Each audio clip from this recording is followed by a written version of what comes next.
So in 1985, I was working in the north zone of the Bakersfield BLM fire district. And I worked out of Bishop, California, and I was in charge of 3 fire stations in the area. And I would go on overhead assignments. Sometimes I was the incident commander, sometimes I was a division supervisor, other times other management type fire positions, most of the time. And I was sent up to King City to a fire as a division supervisor, and I'd spent 2 days on the fire in that capacity, and then for 2 days they had me on standby. And then the second day of the standby, they sent me with 2 hotshot crews over to Big Sur, California. And the name of the fire was 2 fires that grew together, and it was called the Gorda Rat Fire. And I was going there to be the incident commander. I was taking over until a Class 1 team from Colorado was coming in late that night. So I got there late in the afternoon and took over for this engine captain, the fire, and he went back to station. It was in the Rat area, wherever that is in Big Sur. And so I decided, I told this one assistant was with me, I said, you receive all the resources, call me and I'll tell you where I want them. I'm going up the left flank of the fire. I'm going up the Gorda side of the fire. And I went up the canyon, or up the ridge line from there with my 2 hotshot crews that came with me, and started having cut line. And as the night progressed along, they got all the way up to the top of the ridge, and I got to call the overhead team had come in. So I hiked back down to the highway where they were, met up with them, pointed out on the map what line we had secured. And they said, okay, well, we'll keep you as a division soup in that division. There's more division soups coming with more hot shots and other resources. And I said, okay. So the next morning I got up early and went back out on the line. And by this time I had 4 hotshot crews working in my division, and I was Division B, I believe. The highway was A, that was the easiest one. That was where all the engines would patrol. So it was all east and up the slope from the highway was where most of the fire was going. In that time of the year, summertime, they had the diurnal effect. The fire will blow up in the afternoon, sweep up the ridge, and then hook over the ridge and come back down with a downdraft. So that was the big watch out situation in that terrain. So it was about halfway up the ridge line to the top, and the fire blew up, and it chased us back down the line, and but it was coming really fast, and so it was, I yelled out, throw your tools and run. This is not a jog. So they finally got the clue, and they took off running. I was the last one down, and there was one of the crew bosses, one of the superintendents, was right in front of me. And the fire had swept right across between us and the crew, and the fire was behind us too. And he turned around, he looked back at me, he said, we got to go back up. So we turned around to try and find someplace we could go, but it was safe. And there was no place to go. And the wall of Chemise was about 10, 12 feet high. He said, find a hole, and I found one little indentation. I ran into that, and it stopped me like hitting a wall, and he hit me from behind. We popped through it and went tumbling down the other side of the ridge. So the fire eddied from there and didn't chase us. We were safe. So I gathered myself up, and I said, how are you? And he goes, I hurt my hip, I don't know what's wrong. And so I put him on my back, and I carried him down the mountainside to the highway. And the EMTs took care of him. He had a muscle strain in his hip flexor or something. So I said, anybody else hurt? And they said, oh, a couple twisted ankles. That's the worst, nothing too bad. These people will be out of commission for a few days maybe. So I'm looking up and down the line of these firefighters, and they go, today was just a test. Tomorrow's the real thing. So they all cracked up. So we went back up the next day. Since we lost that line, we had to go the next, half a mile or more up the next ridge. So we're putting in line, and we're going up the ridge, and I decided about halfway up, that I was going to go scout ahead and see what the lay of the terrain was. So I'd separated from them. I was a good couple 100 feet or more up the ridgeline from them. And I decided I better get back down. It's about that time of the day the fire's going to do the blow up. So I'm coming back down the ridgeline, and so on my left would be the valley where the fire was burning in, and on my right was this wall of Chemise that was really dense. And then there was just a little bit of outcropping here and there that was open rock. And the fire blew up while I was coming back down, and I was moving pretty good. I wasn't running, I was swiftly coming back down towards them. And I saw the fire blowing up, and it was roaring up the canyon. And it came up behind me, and then it came up in front of me, and it surrounded me. And in that instant, I had maybe about 15, 20 feet that was unburned in front of me. So I ran to this rocky point and then hit that and leaped over the top of the fire and came down the other side. And tumbled through the brush, got back up and kept on running. And ran back to the crew saying, "You gotta go back down, the fire's coming here, it's coming." So they all ran back down the mountain again. So we went back down to the highway. And then we moved up the highway and started to cut line again. I messed that part up. So I jumped over that firewall.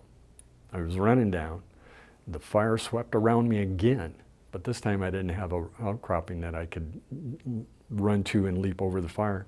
So I dove right through the firewall, rolled out the other side, and then got to the crew and made them run back down. And then the next day, this would be day 3, the master plan was we go in about a mile up and start putting line in.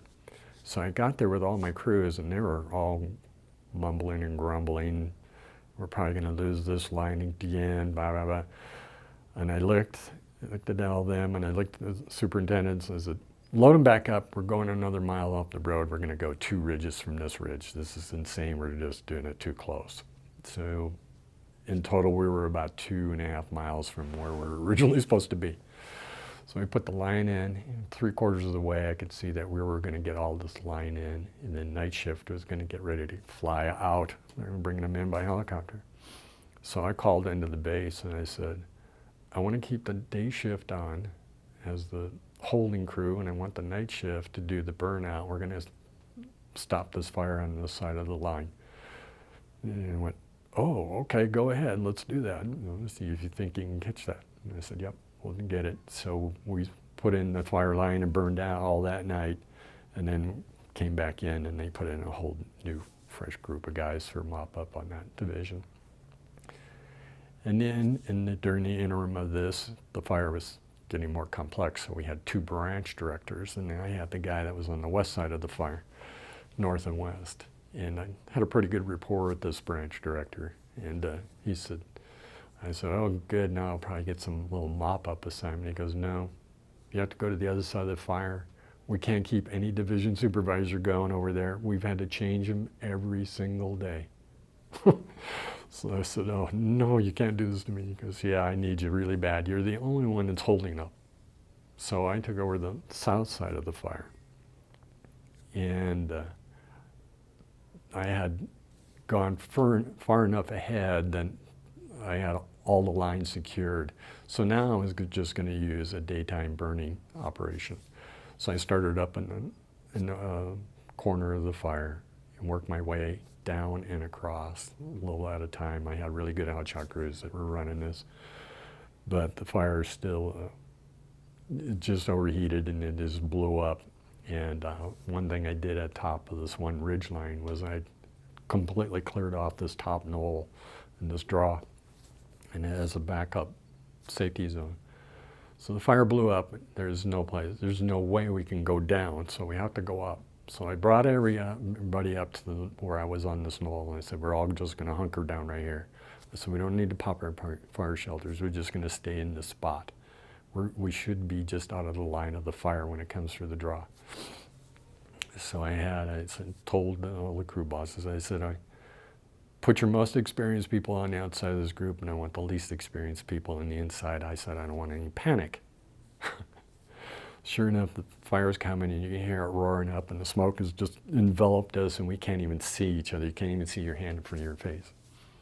In this, you can hear the panic and people were saying, should we run for it? And no. The boss knows what he's doing. Just stay right here. And I'm thinking to myself, the boss knows what he's doing? I'm hoping everything turns out all right. I think I did it all the way it should be done. So we heard the train go by us. This is what it sounds like. It just roared by us for about 10 minutes. And finally it was gone. Finally cleared up another 10 minutes later. We could see.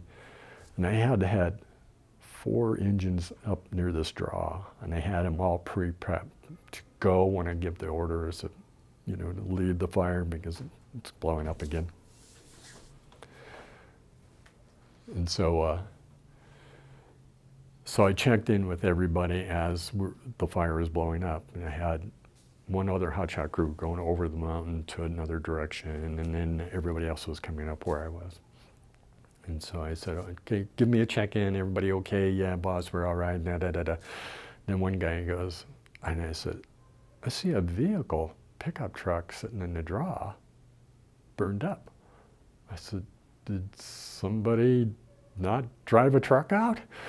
And I hear this mousy little voice go, yeah, boss, I got excited and scared, so I jumped on one of the engines and I left the pickup truck. I said, that's fine. I want everybody to be safe. That's all I care about. I said, we can always replace the truck. And then somebody calls on the radio and I go, it's Superintendent Mark Lanane's pickup truck. And they went, oh no. So I said, Mark, I called him. I said, Mark, your vehicle, your chase vehicle got burned up. And he goes, send me. And then somebody from base camp must have been listening and said, use proper time, diction on the radio at all times. And I said, so I told him what happened, and then he said, well, at least nobody got hurt. And he said, the bad part about it, the bummer is I had a lot of my old personal stuff that was on the truck that I've had for my entire fire career. He said, it's the only thing I lost, and it's not my truck. And I said, what do you mean? He goes, my truck's in the shop. I had to borrow one of these from a patrol back on the Los Padres. And I said, oh, well, at least it's not your truck. I said, you know what you could do? When they haul this truck in, they could rebuild it, but leave it burnt and then have a recruiting sign, be a hot shot. And he says, yeah, that'd be a good idea. And then everybody else started chiming in on the radios, making all sorts of suggestions about it. But it totally burned it out. There was no plastic left in there. It was just empty, void in the dash. The seats were completely burned out. All there was springs. The tires were burned off. It was just down on the ground on its rims. But it was totally burned out. I mean, completely black. It was crispy fried. It was right in the draw. And just fire roared right through there. But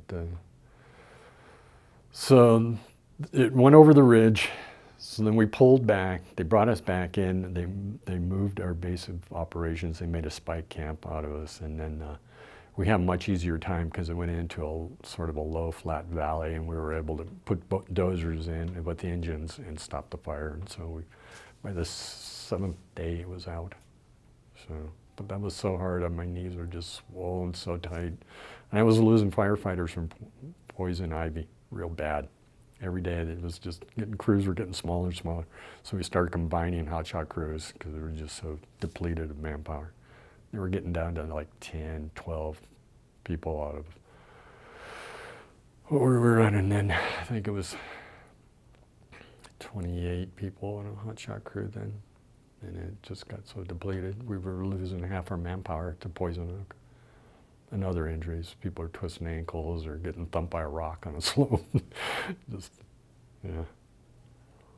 Anyways, that was the hardest, toughest fire I ever worked on in all those years. I mean, it's a hard job being a hotshot and have to cut line, but to hike up and down those mountains and then have to run for it every day was just overloading mentally and emotionally I've ever felt from any fire that I ever was on. And